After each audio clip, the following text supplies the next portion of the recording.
So, two brief questions. One, on the subject of conscience in Newman's sense. Certainly there's a real responsibility to follow a dictate of conscience, with a violation of integrity otherwise. But there's also a profound responsibility to, inform your conscience rightly. Amen, brother. And I was wondering whether a kind of general respect for religious liberty actually allows or emphasizes appropriately the drawing upon the resources necessary in order to do that. Now, religion in the sense that you described it, this first broader sense, kind of an anthropological sense, it sounds like there actually are the resources there to do such a thing rightly. But I wonder, especially the way that the term is used, whether it's usually used as a guarantee of merely the dictate of conscience and not the informing of conscience. It's an excellent question.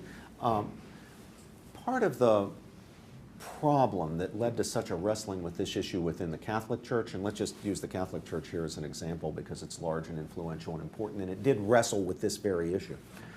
Part of the problem was it was largely, even as late as the mid-1960s, a European church. The hierarchy was basically drawn from Europe, mostly Italians in the actual Vatican.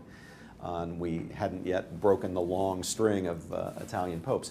But European prelates had an understanding of religious liberty, that phrase, or religious freedom, that had been largely shaped by French revolutionary ideology. So to their ears, an appeal to religious freedom sounded like it implied religious indifferentism or even relativism. It sounded like implying that religious vows don't bind in conscience, or that it's immoral to take religious vows because you're trying to bind your own conscience against future changes of heart or mind, or the complete subservience of the church to the institutions of the state, of the government.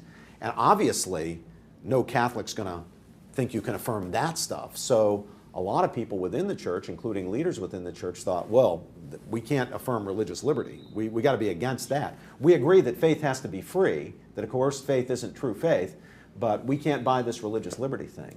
Here, I think the influence of the American experience and the American bishops at the Second Vatican Council made a big difference because they were able to point to a concept of religious freedom which was quite radically unlike the French revolutionary model, that was much more religion affirming, was rooted in an understanding of the good and the value of religion, both its social contributions and its intrinsic fulfillments. And that's John Courtney Murray. John Courtney Murray is a great American Catholic theologian who I think made very important contributions. Those might be overestimated. Recent scholarship, Peter will know, there's some recent scholarship that says, well, too much emphasis has been placed on Murray's. Hey, I'm just a fellow traveler. That's just right. a Protestant we're happy to who have likes you, Murray. That's it, But Murray was obviously a very important figure in the story, however it's told. And so what the church was able to see is this set of alternatives. Now, there was still the worry that it's your worry, the very thing that you mentioned, that an emphasis on freedom of conscience would put into the shade, would obscure the need for a well-informed conscience, the equally stringent duty to inform your conscience properly. Lead us to Judy Tenutoism.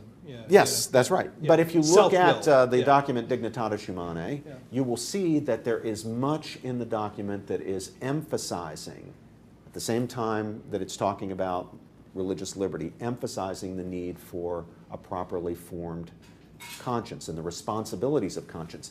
This is in line with Newman. Newman said, in that letter that David and I quoted, conscience has rights because it has duties. That's what Newman meant by a stern monitor. Conscience has rights because conscience has duties. There's a sense in which duties are prior to rights and ground rights.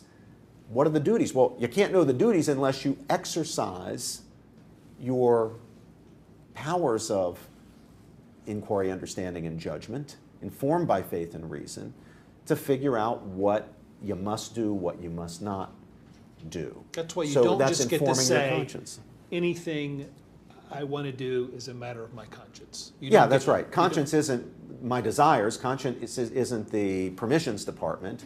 It's your last best judgment informed by faith and reason of what you must do and what you must not do. It's a stern monitor. And I think if we keep that in mind, we're not going to be thrown off the trail by a concept of freedom of conscience which is radically individualistic and libertarian and all the stuff that I suspect you're worried about, and you're right to worry about. But having said all that, I would say one more thing, which is you can't expect one concept to do all the work of moral analysis. In addition to freedom of conscience, there are other things like the responsibility to inform conscience. So we shouldn't worry too much that the idea of freedom of conscience doesn't control the whole field of obligation. What I worry about, Robbie, or what I don't understand, is I'm back with the homophobic wedding photographer who says that this is a matter of conscience.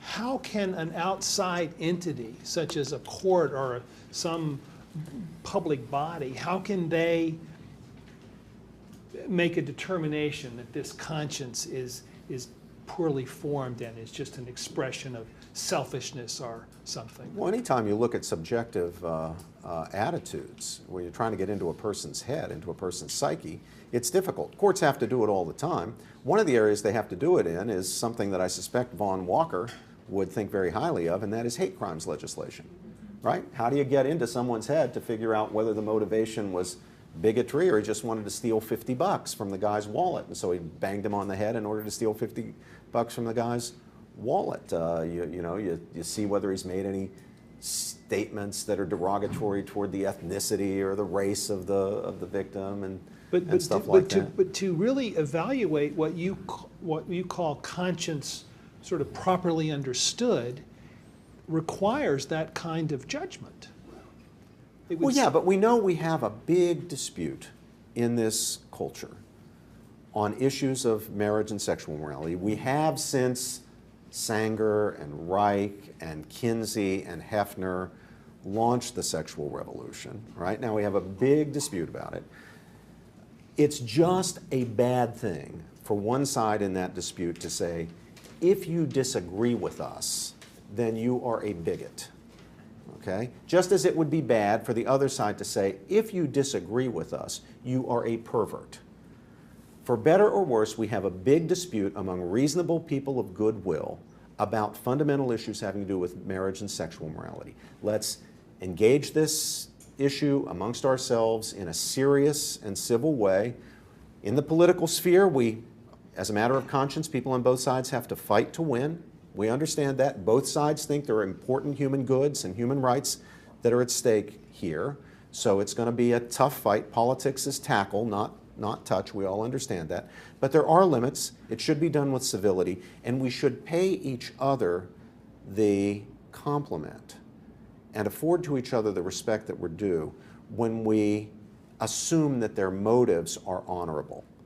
That my opponent is not advocating his position because he's a libertine, or my opponent is not advocating his position because he's a bigot. Yeah. Trying to win a political argument or intellectual argument by shutting down the discussion, by tactics of intimidation, by labeling your opponent to be a person of bad faith, is just out of bounds. That's not legitimate.